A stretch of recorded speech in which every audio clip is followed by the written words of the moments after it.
Hey everyone, welcome to the channel. Today we're doing a pickup pile with regards to your shadow side messages.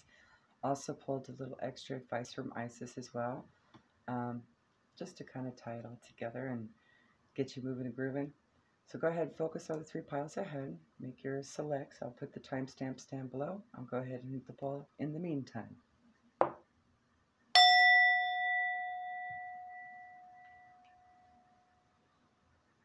All right, if you've chosen pile A, you have, and we'll go ahead and surprise with Isis later.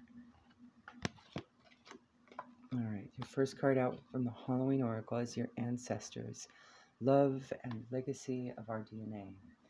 We usually pull this card when there's some sort of past life or family connection of some sort, right?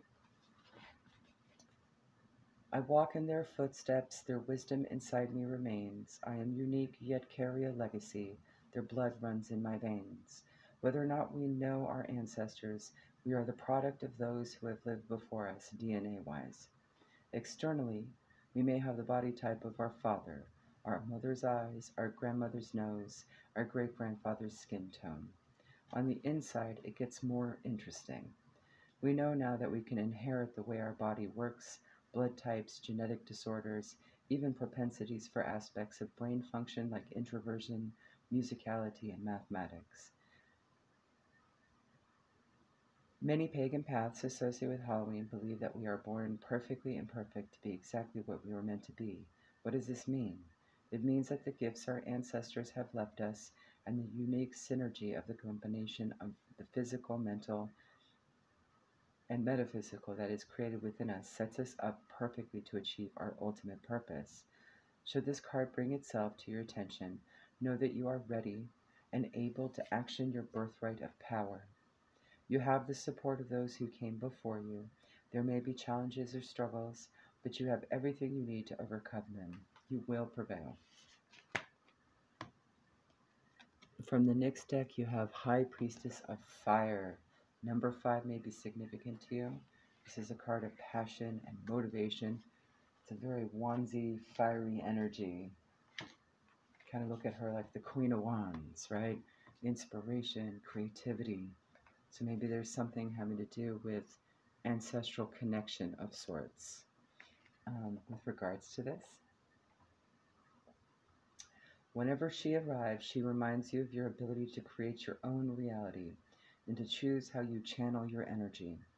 If you are restless, call upon the High Priestess of Fire for inspiration and joy, and she will release you from the trap of boredom. Fire brings warmth and light, but it also burns when it is allowed to get out of control. Spend your energy creatively, not impulsively, and guard yourself against burning out. Use your fire wisely, and let your light shine brightly. The advice from Isis. The Lunar Queen. There is a deep feminine wisdom that recognizes the importance of cycles of rest and replenishment as essential to balance our actions of power and demonstration. You are asked to allow this replenishment for yourself now, trusting that you are in a cycle of creation that is about to shift into a new phase. Release and enjoy the process without having to control or force it. So maybe this is a time of rebirth for you, where creativity is going to help balance everything out. And you can tap into some of your ancestral legacy for that. Okay? All right. All right, at 411, if you have chosen pile B, give me a sec here. Set Isis aside. Read her at the end. We have Trick or Treat, Mischief and Play. This card is all about tapping into your inner child to have some positive fun as a method of release of frustration and low vibrational energies, right? Stalking and stomping, eyes shining and begging baskets, faces and bodies that are no longer ours, laughing skeletons and candy caskets. Trick-or-treating is such a fun thing to do, is it not? Yet why do we trick-or-treat? Ancient peoples understood that there were both mischievous and perhaps nasty spirits wandering around at nightfall at Halloween, as well as happier, more benevolent spirits. They thought that if they dressed as spirits themselves or other frightening creatures, then they would not be recognized as human and attacked. The idea of causing a little chaos as one of these spirits was part of the imitation and the enjoyment of the night. The practice in medieval Britain was aptly called souling. Today, trick or treating is a huge event. We spend much time, money, and effort dressing up as our scariest creatures, and this has even extended to dressing up as our favorite celebrities and other pop culture idols. Instead of traditional candy apples and barmbrack, we give out a mind boggling variety of candy. It matters not, the idea of frightening away death and darkness still stands. Modern trick or treating also unites communities by introducing our families and friends to those around us in a non threatening and joyful way. Many of us do not know our neighbors, even those who live next door, and Halloween gives us an excuse not to be so reserved and extend our boundaries. It may well be time to examine the role of play and mischief in your own life. You don't have to be a child to let go and have some playtime, and you can extend the fun to others.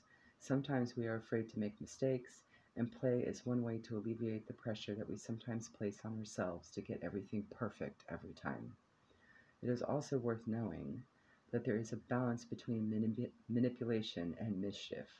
The former is not pleasant, and the other has at its core a sense of irreverent fun. And the advice for Nyx is forbidden. Number 18 breaks down to 9. That might be significant to you. Perhaps this indicates there might have been some sort of inner childhood wound where, that sense of community and play and fun was kind of restricted, right? And maybe this is a signal to go ahead and release that. You're about to enter into a situation that will not be easy and could cause you or others pain, so be aware. Not all doorways are meant to be opened, not all relationships are good for you, not all love is expressed, and not all desires are realized. Right now I'm saying no to you. The symbol for forbidden also reminds you that, although you may feel pain when someone rejects you, this is one of my ways of protecting you. I may whisper in someone's ear to stay away. It is for the best, even if you don't believe it right now. This is another symbol to move on and choose another path. And perhaps that path is mischief and play, or it could also signify that maybe there's a person that's just too immature for you and they've got to go. Perhaps they're all about that other negative aspects of mischief and play that aren't so nice, right? Okay. Isis's advice: stay true and be in your power. You are a sovereign divine being with spiritual authority and freedom within. You do not need permission from anyone to be who you are and live your life as you so choose. This is your divine birthright. Guard it as the precious treasure that it is, and remember that you are a divine being, free to be you. So you get to make that decision of what's best for you, right? And I say, have fun. Why live a life of tears and stress and, problems, right? Remove what doesn't serve, you know? That way you're not forbidden from happiness, right? Okay. At 8:55, if you have chosen pile C, let's see what the cards have to offer. We have Graveyard, Unnecessary Fear. This is all about just what lies we tell ourselves, essentially. Fear is illusory, remember. The stones they mark the eternal resting place, yet the spirits they are walking, and they are ready for chase. Let's see. Due to countless stories of haunted graveyards, the thought of walking through cemeteries evokes fear in many of us. We imagine zombies and ghosts rising from the graves and bad spirits hiding out, waiting to harm an unsuspecting living person who walks by. The idea of being at a graveyard after dark, or worse at midnight, is the stuff of dares and nightmares. But this isn't the way with every culture. On the Mexican Day of the Dead, Dia de los Muertos, whole families picnic on the graves of their loved ones who have passed. Children play upon the graves. People play music, drink wine, and share food, all in the company of the dead. Graveyard dust is used as an ingredient in protective spells, not curses. Here in Southern California, it's a big holiday, and you'll see it everywhere. Pull this card and know that you fear unnecessarily. Things are not as they seem, and you can overcome your obstacles. The anxieties you have, although real, should be put aside before they haunt you long term. Instead, trust that you know the correct next steps and that you will act upon them. The next card is obedience. Perhaps this is a scenario that you're fearing because you feel obligated unnecessarily.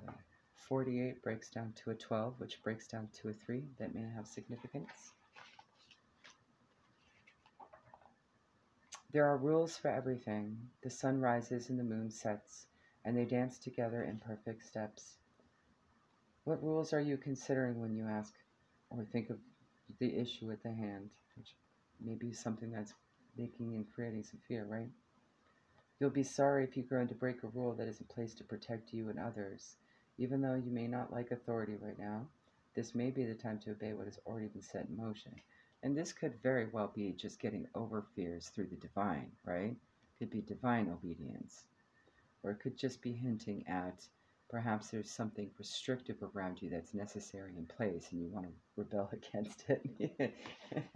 Who knows? All right. This is the time to learn the lay of the land and to follow the customs that keep things in order. Learn the steps of the dance before you attempt to change them to suit you. That's good. Good to always follow that kind of thing. At least be aware of your surroundings, right? Usually if we haphazardly jump into something without understanding what we're supposed to be doing, wherever we're at, whatever situation we're in, it could end up creating a problem. That might end up in fear. So, but I'm actually erring more on the side of perhaps there's been something that's fearful and restrictive, and that's what is needing to break free, right? That's your shadow side, right? So that's in the shadow right now. And that's maybe something that might need some light. We'll see what Isis has to say. Flower of life, you are entering a fertile period of your life. You are guided to think of yourself as a creative being and to surrender your control over how things will manifest and instead allow them to do so. Don't resist change. Instead, go with the flow and let it happen. Now is the time for your blossoming. I see where we're going here. Okay. The fear may be surrounding your creative being, right? Maybe there are rules in place to show you the way of where you need to be, right? Maybe there are specific lights along a path, right? And you don't want to stray from the path right now, right? Just follow the path. And that'll lead you to the end. That'll lead you to Avalon. All right. Have a good one. Bye.